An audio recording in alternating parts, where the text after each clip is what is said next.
Also ich merke natürlich, dass Well, I do realize that sometimes there's something wrong with me because I remember times that were different. And I feel that I have more difficulties in managing things than other people. They just leave through the front door, drive somewhere, and then they are just there without much of a struggle. Whereas for me that's already a pretty big immer deal. schon ein ziemlicher Akt, das zu bewerkstelligen.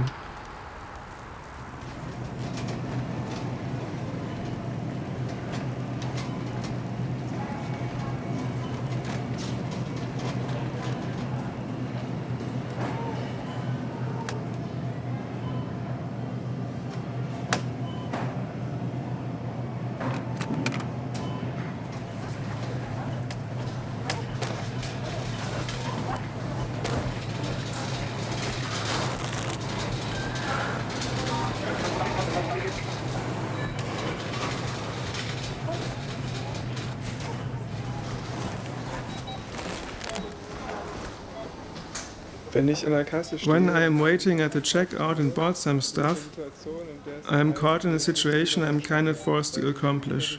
Because it would make a bad impression if I would just put all the things back again and leave. And I also can't afford to leave because I of course need groceries every day. And that really scares das me. macht mir ziemlich Angst.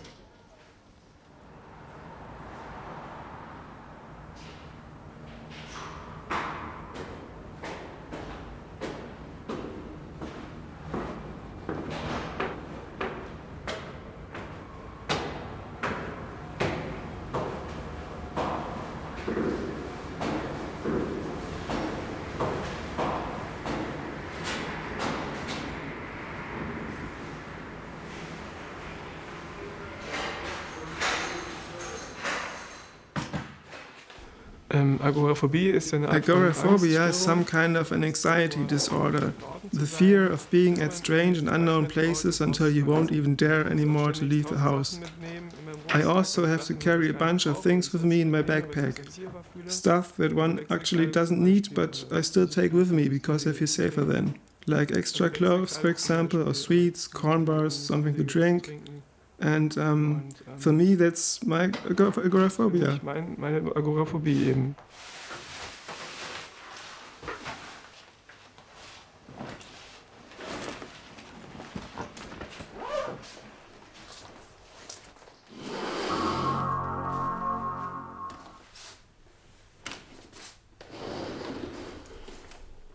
Ja, my home is my castle, weil Well, my home is my castle because I'm safe here. I know that here no one can harm me. It is easy for me to stay busy. I can browse the internet, watch movies, read, and I just know that here no bad surprises are waiting for me. While outside, I really have difficulties to get along. Not always, and really only since 3 years actually, but during that time my home became more and more a safe haven to me. geworden ist, hier so einen Rückzugsort zu haben.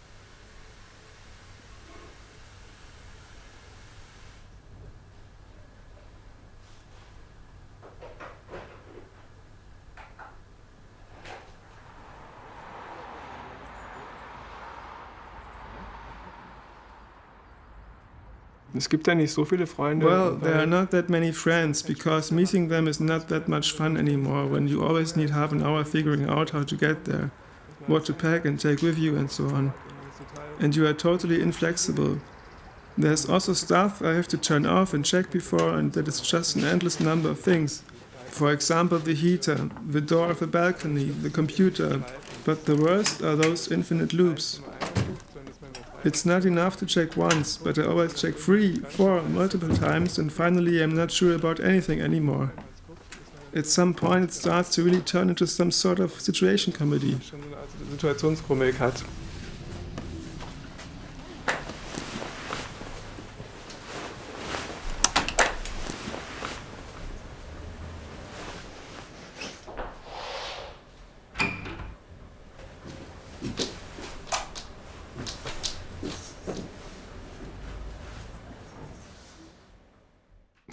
So I grew up in Halle, Stuttgart and Rostock.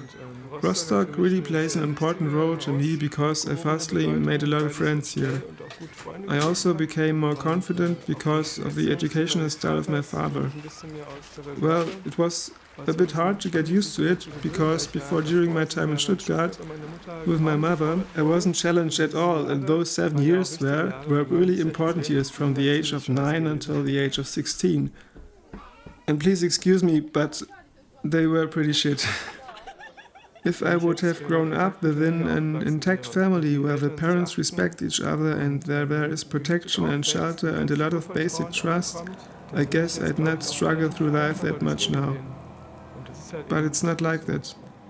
I have to mention that I did not get to know my father until I was 16. Before, we just met during vacations. And my mother even says about herself that she's an uncaring and bad mother. At least my parents are difficult. Whether they are bad parents, I don't know, but difficult for sure. I guess that is why I'm also not really easy to deal with.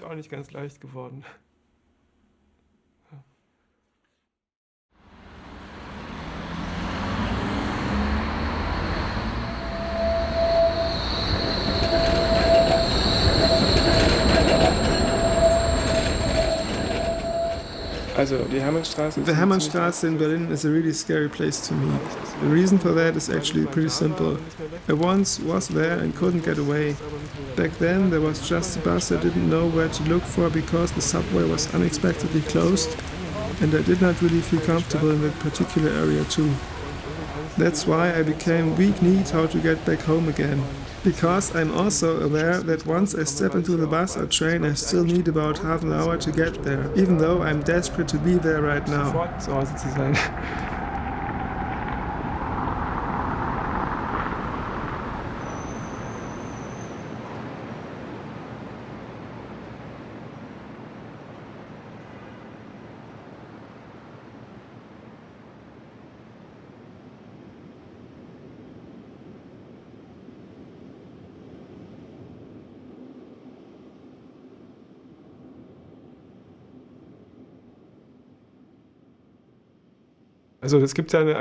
So there is an agoraphobia without panic attacks, but in my case I got the one with panic attacks. It really feels close to mortal fear. I'm afraid that I cannot get out of the situation anymore, and also that I lose control about myself and instead get ruled by my body. That everything turns upside down and that I cannot account for my own actions anymore. It's really uncomfortable. A real fear of me is not being able to set off the alarm in the subway. It never happened yet, but it could. Or that I all of a sudden jump on the rail tracks or lose orientation. It really turns into mortal fear-like scenarios. Die Orientierung verliert. Und das sind schon so todesangstähnliche Szenarien.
Rein physiologisch ist es halt... Physiologically, the symptoms show in an increasing pulse rate.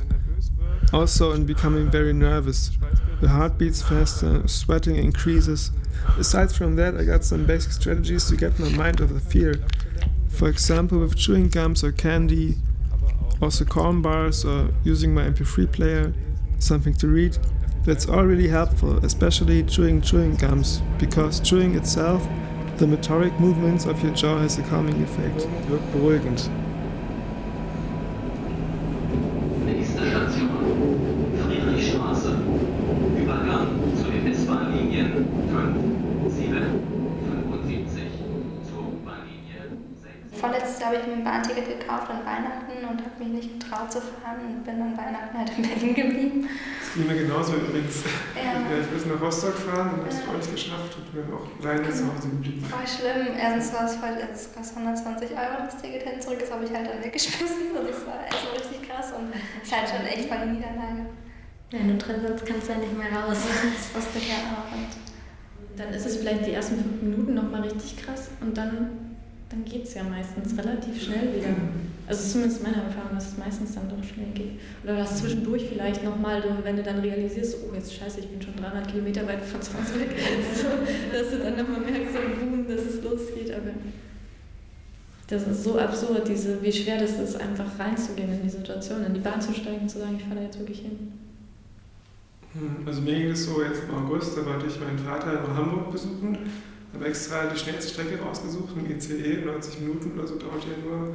Und ich war extrem aufgeregt, hatte ziemlich hohe Erwartungsangst. War sogar kurz im ICE drin und bin dann aber panischerweise wieder ausgestiegen, weil ich halt Angst hatte, ich drehe durch, wenn jetzt die Türen zugehen. Und seitdem bin ich auch nicht mehr in den Zug eingestiegen. Also das mit Hamburg war ein bisschen zu früh, glaube ich. Und am Samstag fahre ich nach Rostock mit meiner Freundin und wollte ihr die Stadt ein bisschen zeigen, also vor allen Dingen Warnemünde und den Ostseestrand und so. Ja, und das ist jetzt eben das, worauf ich einsteuere.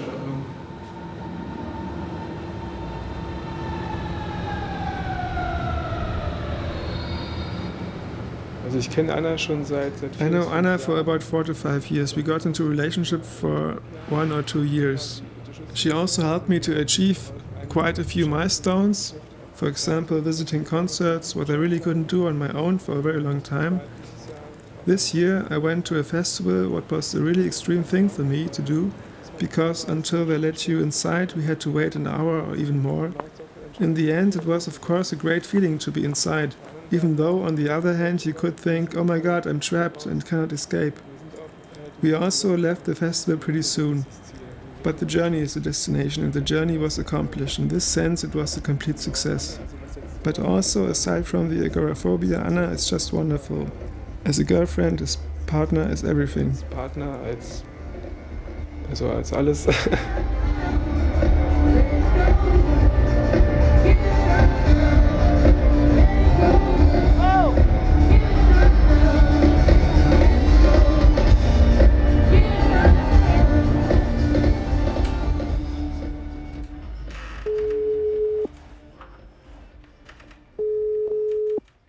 Hallo.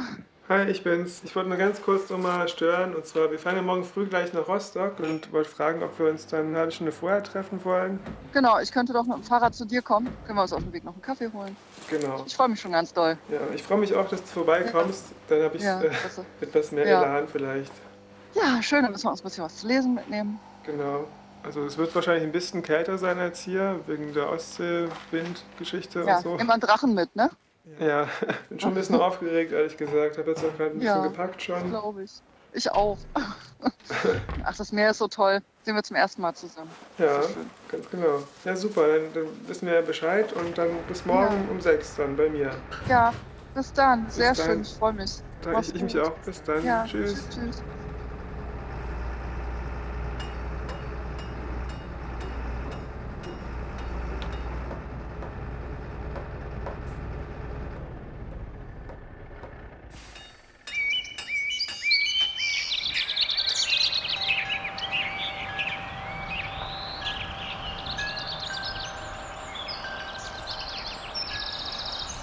Ja, ich würde am liebsten erstmal... Well, I would really like to start from scratch. It's already pretty hard for me to drive to Rostock or Hamburg, but of course it would be cool to be able to go further at some point, visit far places.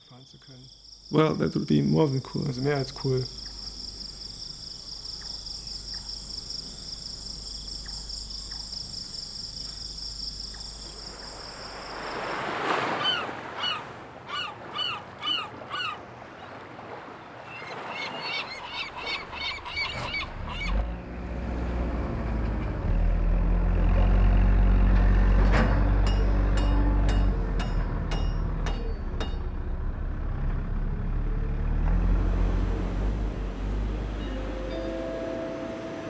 Gleis 6, Einfahrt RE5 nach Rostock Hauptbahnhof über Neustrelitz. Vorsicht bei der Einfahrt.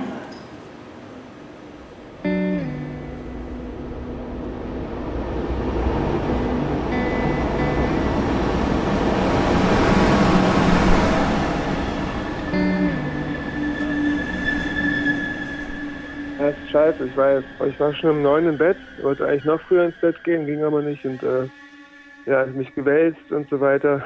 Ja. Und was genau war jetzt der Grund, weil es so früh war, oder?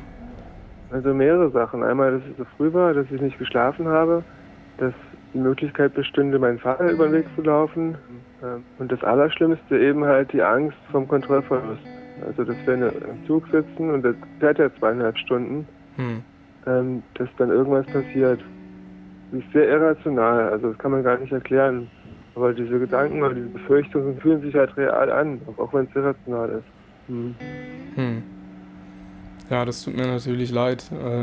Danke trotzdem, ohne dich gäbe es ja den Film nicht. Ja, mir tut es auch leid vor allem. Also ich war halt, wie gesagt, auch schon die ganze Zeit über skeptisch.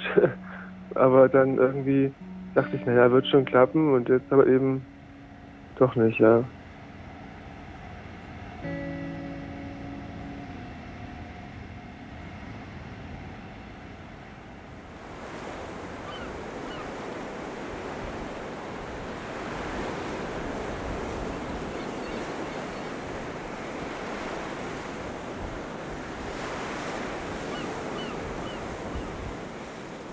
Ich glaube, Agoraphobie ist heilbar. I think there's a cure for agoraphobia. Yes, it is a pretty common anxiety disorder, but you can also learn to overcome it in facing the fears. Otherwise, you won't make any progress. And if you are afraid of using the subway, you have to drive with the subway all day long until it's over. For the future, I hope that one day I can move freely again. And also maybe go on a holiday trip. Having the courage to do this, making that step, requires a lot of effort and time too. But when everything else goes well, you got a family and friends that support you and a good job, then you can do it.